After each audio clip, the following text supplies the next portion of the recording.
Y ya está con nosotros, está conectado Esteban Bernal, ministro de Inclusión Económica y Social y flamante presidente de Creo, que por cierto pasa de ser movimiento a partido político. ¿Quién es Esteban Bernal? Es un economista, ministro de Inclusión Económica y Social, como le decíamos, de la provincia de la Azuay, representante de la gran provincia de la Azuay, ex asambleísta en el periodo 2017-2021, ex gobernador de la Azuay, ex funcionario municipal de Cuenca en los periodos 2005-2009 y en 2014, docente universitario. Muchísimas gracias, ministro Bernal. Gracias por estar con nosotros en La Defensa. Bienvenido y un abrazo. Gracias, muy amable. De verdad, para mí es un gusto poder compartir con ustedes. Gracias. Ministro, vamos a empezar con lo calientito. Ahora que usted es el flamante presidente de Creo, supongo que ya sabe quiénes van a ser candidatos. Usted va a ser candidato y usted es parte de los cambios que se vaticinan un poco que va a anunciar mañana el presidente Guillermo Lasso. Mire, el presidente tiene la potestad absoluta de realizar todos los cambios en el marco de su gabinete. Eventualmente toma las decisiones inclusive por este servidor. Eso no es un asunto que está en mi competencia, pero lo más importante es que nosotros, como movimiento político que ha tomado la decisión además de transitar a ser partido político, que tiene una connotación muy significativa. La primera, en el hecho de que la responsabilidad de la militancia es más allá de la creencia. Es decir, somos verdaderos afiliados de una organización política que tiene que constituirse en una verdadera intermediación entre la sociedad civil y el Estado. Segundo, la organicidad de un partido político conlleva a tener una corresponsabilidad enorme con respecto a preparar cuadros, a hacer verdaderamente un proceso de formación.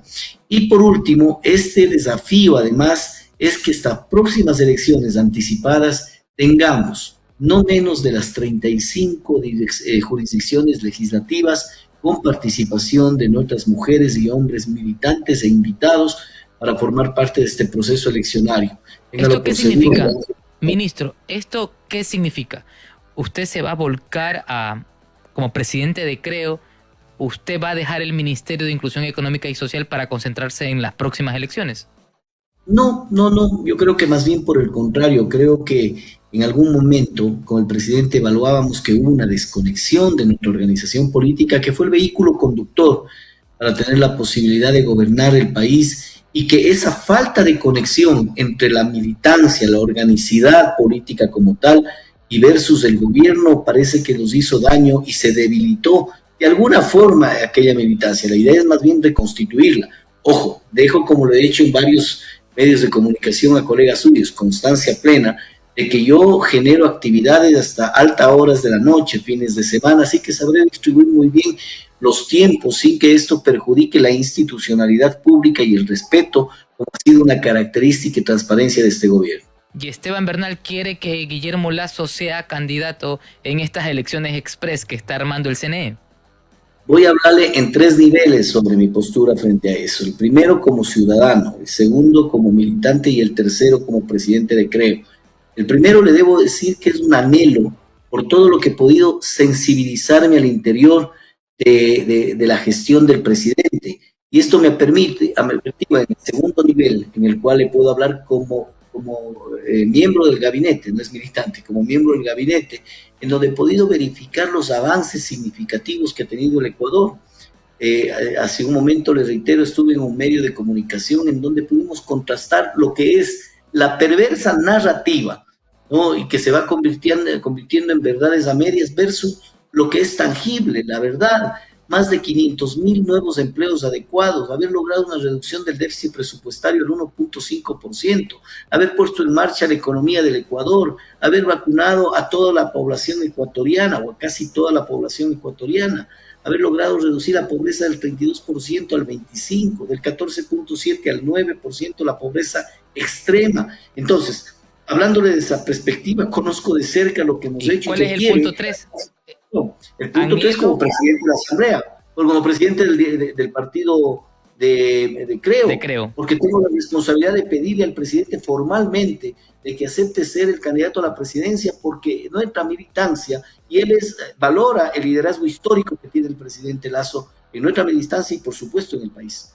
O sea, no se descarta que Guillermo Lasso corra nuevamente por la presidencia, lo que significa que lo que le dijo a The Washington Post no fue cierto. Mire, lo que pasa, creo que hubo una mala interpretación.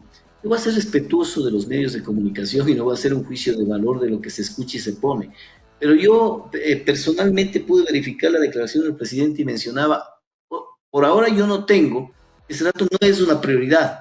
Para mí no es una prioridad ser candidato a la presidencia, pues se refería al tema de la temporalidad en la que estamos viviendo. Pues de momento necesitábamos, una vez que se disuelve una asamblea vaga, una asamblea que no leía, una asamblea que lamentablemente le mentía al país y hacía rajatabla de la Constitución, las normas, las leyes, el presidente tenía que redireccionar muchas de las políticas públicas y así fue en sendos gabinetes en donde nos dio líneas de acción que son conducentes a cumplir compromisos con el país. Ministro, por lo tanto, significa que el periodista de The Washington Post no entendió el español del presidente Lasso. No, yo creo que a veces hay un grado de confusión entre las interpretaciones que pueden darse, no creo que hay mala fe, simplemente de que de pronto tomó una negativa, pero no sobre el sentido a donde iba. Es decir, mire, no es esa mi prioridad, por supuesto que no era la prioridad en ese momento, es lo que yo aspiro también, y debo decirle porque el presidente no ha decidido si es o no lo es en estos próximos días. Además que ¿cuándo lo va a decidir? ¿Cuándo lo va a decidir? Mire, recién hoy sale el nuevo calendario ya de manera formal, del proceso electoral. Tendremos las elecciones el 20 de agosto. Es un calendario atípico, lo cual nos lleva y nos urge de que estas decisiones se la tomen no más allá del 31 de mayo, porque además esa fecha está determinada para las primarias de cada una de las organizaciones políticas. Pero le anticipo, lo más importante, que nosotros tenemos en este momento la certeza de contar ya con un borrador preliminar de las 35 jurisdicciones legislativas en donde pondremos candidatos a asambleístas provinciales y nacionales y del exterior. A usted se lo ve muy optimista, ministro, ahora que está a cargo de Creo, ahora como partido político. ¿No le parece que es un exagerado optimismo cuando los últimos resultados en las seccionales no fueron favorables? ¿No le parece demasiado optimismo cuando finalmente el gobierno, el oficialismo, mejor dicho, pierde la consulta y finalmente tienen un gran cuco que se impuso en las últimas elecciones, que es el correísmo? ¿Cree que Creo pueda resurgir o le dieron un muerto a cargar ahora?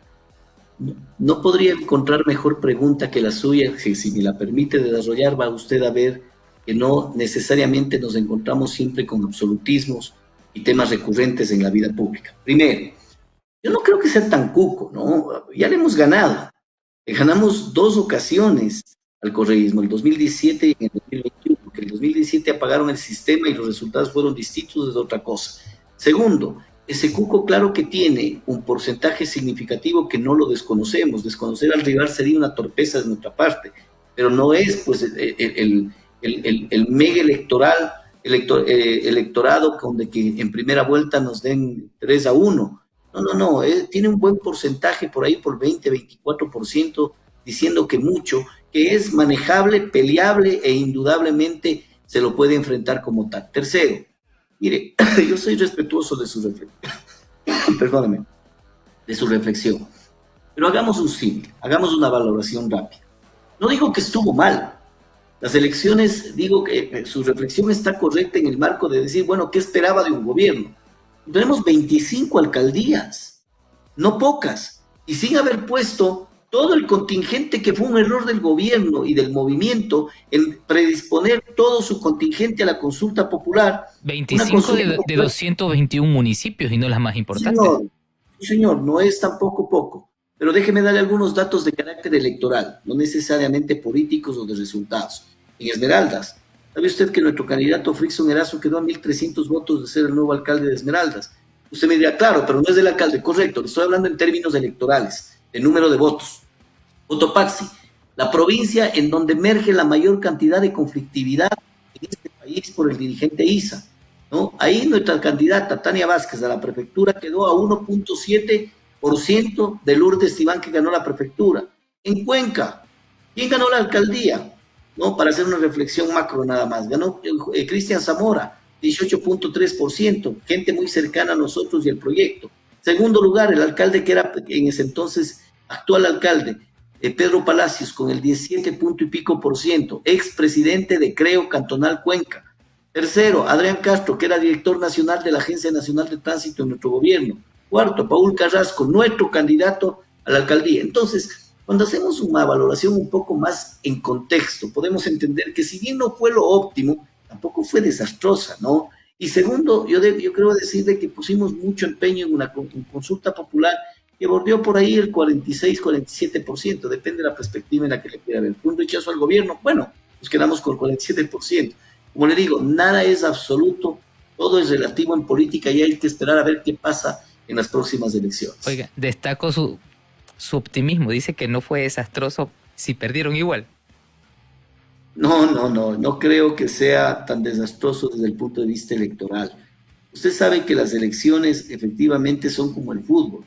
Inclusive en elecciones no hay ni empates, ¿no? En elecciones se gana o se pierde, en el marco de un resultado. Y estoy muy consciente de que su reflexión es la más positiva. Lo que quise hacer es una valoración extensiva de que tampoco es que somos un movimiento o una organización política en la cual casi tiene que desaparecer. Por el contrario, somos protagonistas dentro de un proceso electoral, que no es lo que un gobierno en un momento dado debería pretender tener. Sí, por eso hemos hecho cambios, tenemos nuevos direccionamientos y otra cosa va a ser cuando el presidente de la República esté en la cancha electoral. Ministro, usted hablaba hace un rato de una perversa narrativa.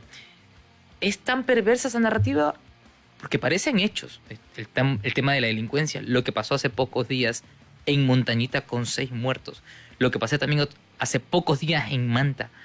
Esto no es perversa narrativa, el tema de la inseguridad desbordante, lo que pasó en Esmeraldas. Entonces, no veo dónde está la perversa narrativa cuando lo que vemos son facts, son unos hechos que uno siente temor de salir. Yo estoy en Guayaquil en este rato, venir todos los días aquí al lugar de trabajo, la verdad es que es un poco de pánico muchas veces. Entonces, no veo dónde está la perversa narrativa o a qué exactamente se refiere. De acuerdo. Mire, qué grato que es conversar con periodistas que tienen el nivel suyo como para poder interpretar las inquietudes que pueden terminar siendo de la ciudadanía y que de hecho son de la ciudadanía, pero que tienen que ser reflexionadas con madurez política, con madurez de concepción pública, porque no estamos hablando de poca cosa. Hablamos del gobierno nacional y de las perspectivas y de los resultados que puede tener su política pública. Vamos en orden. Dividamos en 2 momentos nada más. La primera, seguridad. La segunda, todo lo demás. De acuerdo, está conmigo para hacer una división en ese sentido. Voy por lo segundo para entender. Mire, cuando usted crea narrativas constantes y perversas, me reitero, usted va creando especulaciones y percepciones. Y las percepciones son como el sistema respiratorio, todos tenemos una. En este país, 18 millones de percepciones distintas, la suya y la mía. Estoy solo en el ámbito, excepto seguridad. Deme solo unos minutos nada más, si es que el tiempo nos permite. No se preocupe. En ese contexto, cuando vienen y dicen, este gobierno absolutamente no ha hecho nada, 500,000 nuevos empleos adecuados. Este gobierno no ha hecho obra pública, 16 unidades educativas a más de 30,000 estudiantes en el Ecuador nuevas. Alrededor de 4 hospitales que han sido construidos sin un solo centavo de corrupción, más de 629 centros de salud reconstruidos en todo el país. Pero ¿no? Cuenta el hospital de Pedernales que lo dejó listo el gobierno anterior. No lo dejó listo, perdóneme, no lo dejó listo. Y voy a pedirle al doctor Robles que venga a una entrevista con usted, que le dé el detalle. Genial, de todo lo que bienvenido aquí. Pero mire, continuemos con ello.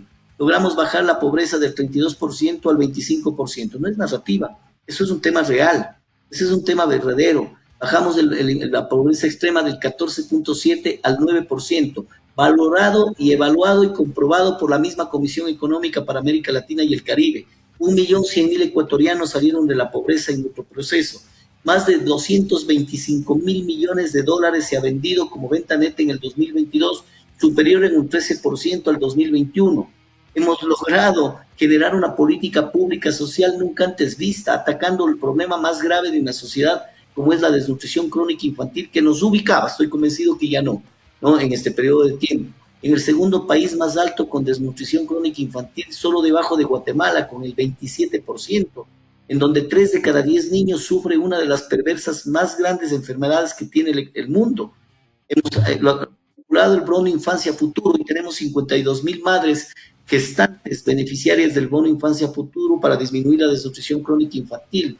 Hemos entregado $280 millones en el crédito más barato del mundo, al 1%, hasta 30 años plazo, y hasta $5,000 a 85,000 productores, artesanos, agricultores, beneficiarios del MIES. Antes se entregaban $1 millones a una persona que no quiere ni pagar al Estado la renuncia del país. Como ve, una cosa es la perspectiva, otra cosa es la percepción y la verdadera razón con datos fidedignos. Ministro, pero y con tanta maravilla, ¿por qué el presidente tiene una aceptación del 13%? ¿Por qué con tanta maravilla hubo un juicio político que finalmente terminó en una muerte cruzada? Con tanta maravilla, ¿por qué esta desazón? A ver, primero pongámonos de acuerdo que los datos son reales, por 2 razones. Porque la misma INEC determina aquello, y muchos medios de comunicación, entiendo que el suyo no, medios de comunicación y oposición, en enero del 2022, cuando esta misma institución dijo, ha bajado el empleo adecuado en 163,000, todos los del sector de opinión pública dijeron, mire, presidente, ha bajado 163,000. La misma institución hoy dice que hemos crecido en 500,000 nuevos empleos adecuados. Dice, no, es que es el INEC, es una institución gubernamental. Entonces, mire usted la doble razo en donde hacemos la medición. Primero, estoy consciente de que tenemos una popularidad no prudente, no sé si es la que usted dice, pero a veces hacer lo correcto no es popular. Y segundo, este es lo más de fondo, cuando se constituye lo que en mi ciudad de Cuenca se suele decir el demérito del mérito. Cuando el presidente llega y ve que habían gobiernos que gastaban $150 millones, le vuelvo a decir, $150 millones en crear un estado de propaganda. El presidente dice, eso no puede estar en una publicidad, en propaganda constante. Lleven esa cantidad de dinero para la desnutrición crónica infantil. Un mérito desde lo ético, un demérito desde lo político. Pasaron años y la gente no conoce lo que a usted le acabo de mencionar. Y por eso la popularidad tal vez. Ahora, si gusta, nos metemos en los de salud, en seguridad. Es grave, y ahí sí le doy la razón, eso no es perceptivo, esos son temas reales, pero tampoco es un tema coyuntural de 2 años, pues. Perdóneme, este es un tema estructural. ¿O acaso no hubo permisibilidad de las FARC, de los delincuentes organizados, del narcotráfico durante los 10 años de Correa y permisibilidad de los 4 años de Moreno? El presidente ha captado 400 toneladas, hemos reactivado la policía, 13,000 nuevos efectivos, $3,000 millones al plan de control de la delincuencia. No nos vamos a dejar ganar, tenemos que unirnos como ecuatorianos. Pero mire que no ha sido un tema fácil, es un problema que no ha sido fácil, lo reconozco. Quizás nuestro talón de Aquiles, pero no tiene idea el esfuerzo constante y permanente que doy fe y testimonio del presidente para contrastar aquello sin claudicar a las mafias, ni al narcotráfico, ni a la delincuencia organizada, y de esta manera reconstituyendo instituciones que fueron desarmadas y desmanteladas en la época del expresidente Correa, Ministro, como la policía y las Fuerzas Armadas. Ministro, gracias por la explicación. Y con estas urgencias que usted plantea de lo que falta por hacer, ¿creen que pueden lograrlo en los próximos 6 meses? ¿Y cree también usted que es prudente que haya cambios del gabinete para poder lograr justamente esto pendiente que ha querido ejecutar el gobierno?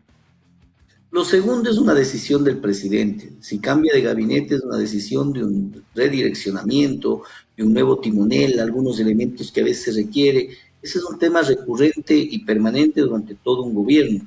Ha pasado dentro de nuestro gobierno y pasó siempre en los anteriores. Seguirá pasando en los posteriores. Pero lo importante es de que el presidente nos ha dado instrucciones claras. En 6 meses hay que acelerar al nivel de poder cumplir por lo menos lo que teníamos previsto dentro del siguiente año. Y si Dios mediante permite cumplir todo lo de los 2 años en buena hora. De ahí que nace la exigencia y la necesidad de que el presidente le plantea al Ecuador, nuevamente, ¿qué va a pasar con un gobierno que venga y en 1 año, 3 meses, 4 meses, que más o menos está estipulado, que tomarán control del país, de ser el caso, logre hasta que quieran entender lo que está pasando en el Ecuador 3, 4 meses? Hasta que quieran redireccionar política pública, vamos a tener problemas del fenómeno del niño, problemas de construcción vial, problemas de construcción de hospitales, de unidades educativas. Es decir, creo que el país también va a reflexionar. Sin embargo, el presidente consciente estuvo de coger con su puño y letra y suscribir, ¿no? el adelantar las elecciones, anticipar su periodo legítimamente ganado en abril del 2021, pero por la paz del Ecuador, para que sea el pueblo ecuatoriano quien decida al final del día. Vamos a hablar de las elecciones del próximo domingo 20 de agosto. ¿En qué cuadros piensa Creo cuando figuras importantes como Maya Montaño, como Francisco Jiménez, se salen del movimiento hoy partido, un poco despotricando? ¿Tiene figuras fuertes, Creo, para estas próximas elecciones que se nos vienen ya casi encima? Todas las organizaciones políticas sufren lo que suele decirse bajas dentro del proceso. Bueno, el PSC le gana a todos, ¿verdad? El PSC creo que batió.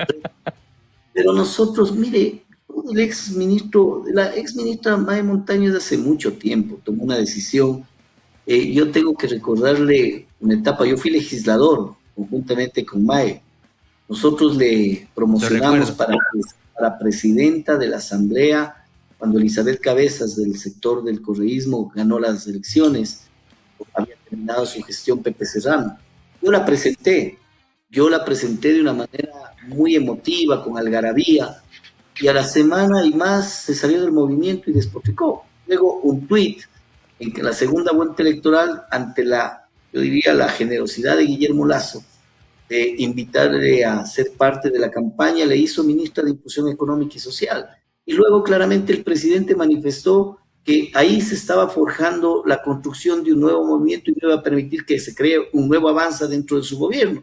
Le pidió, como le asiste el derecho, que dé un paso al costado, y segunda ocasión, nuevamente, a dar con todo al gobierno. En el caso del señor Jiménez, yo lo venía advirtiendo, inclusive cuando era ministro de gobierno, sobre mis dudas sobre su lealtad. Ayer, la persona que le acompañó al señor Jiménez hoy, al ladito en la rueda de prensa, el ex gobernador de Cotopaxi, ayer formó parte de la asamblea que me elegía a mí como presidente nacional de Creo.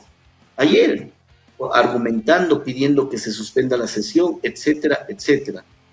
No tuvo la ética suficiente para decir, si mañana presento un nuevo movimiento, ¿qué hago acá? Entonces, vea usted quiénes son los que componen aquellas acciones que en su justo derecho toman de dar un paso al costado. Por último, ministro, porque sé que su equipo ya lo requiere, está que lo reclaman, pero de verdad que ha sido una entrevista en profundidad y que me ha gustado mucho, que nos ha respondido a todo. Vamos a hablar un poco sobre esta tendencia. ¿No le parece que se puede dispersar la tendencia cuando tenemos posible presidente candidato, cuando tenemos que el PSC aupa a Jan Topic, cuando finalmente también está la precandidatura del ex vicepresidente Otto, y que el cuco del que hablamos hace un rato, el correísmo, que para usted no es tan cuco, van solitos y es lo único como que seguro? ¿No puede ser esto lo que pasó en las seccionales cuando el PSC perdió por esa dispersión de esta tendencia? ¿Creen ustedes que puedan unir fuerzas, aunar esfuerzos, Creo con otras tendencias, o nadie quiere estar con Creo? No, mire, nosotros hemos aperturado el diálogo, vamos a ver cuántas organizaciones y sectores de la sociedad civil vienen. Los diálogos no necesariamente se hacen con organizaciones políticas, ¿no? Yo siempre he sido consciente que el mejor diálogo es con la sociedad civil. Pero yo le voy a mencionar algo.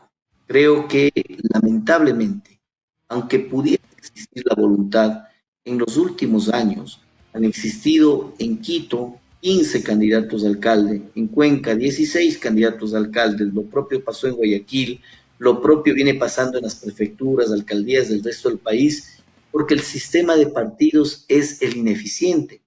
Usted recuerda en donde en esa narrativa de Sabatinas decía la partidocracia, esta perversa partidocracia que hay que votarle abajo. Perfecto, votó abajo y creó un sistema de movimientos y partidos que han pululado por todo el país. Entonces, no creo que pasa por el sentimiento o voluntad de unirnos, se pasa por la necesidad que tienen las organizaciones políticas mal concebidas de tener candidatos.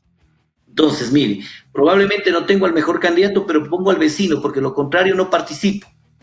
y el CNE me va a llamar la atención. Entonces, por lo menos va a jalar un porcentaje que me mantenga vivo. Lo que hay que cambiar es lo de fondo, la estructuración de partidos, que cuando fui legislador intenté, pero no tenía mayoría. Ministro, y ahora sí para terminar, entonces no va a encabezar la lista para asambleístas nacionales, por Creo. Mire, yo estoy en este momento como presidente nacional electo del partido Creo, está en su proceso de inscripción en el centro, en el Consejo Nacional Electoral, y tengo que cumplir esa función que me da el presidente. Pero estaré donde el proyecto me lo pida. Es que tengo que estar de cargabanderas durante todo este proceso, así lo haré, téngalo por seguro. Muchísimas gracias por estar con nosotros. Ha sido el ministro de Inclusión Económica y Social, Esteban Bernal, pero además flamante presidente de Creo. Solamente resta desearle suerte, buen viento y buena mar. Sé que no la tiene fácil, así que esto es un camino cuesta arriba. Veamos cómo le va al país por el bien de la democracia. Muchísimas gracias, ministro. Muchas gracias. Y ahí es cuando hay que prevalecer el buen timonel eficiente y valiente. Un abrazo. Un abrazo, ministro.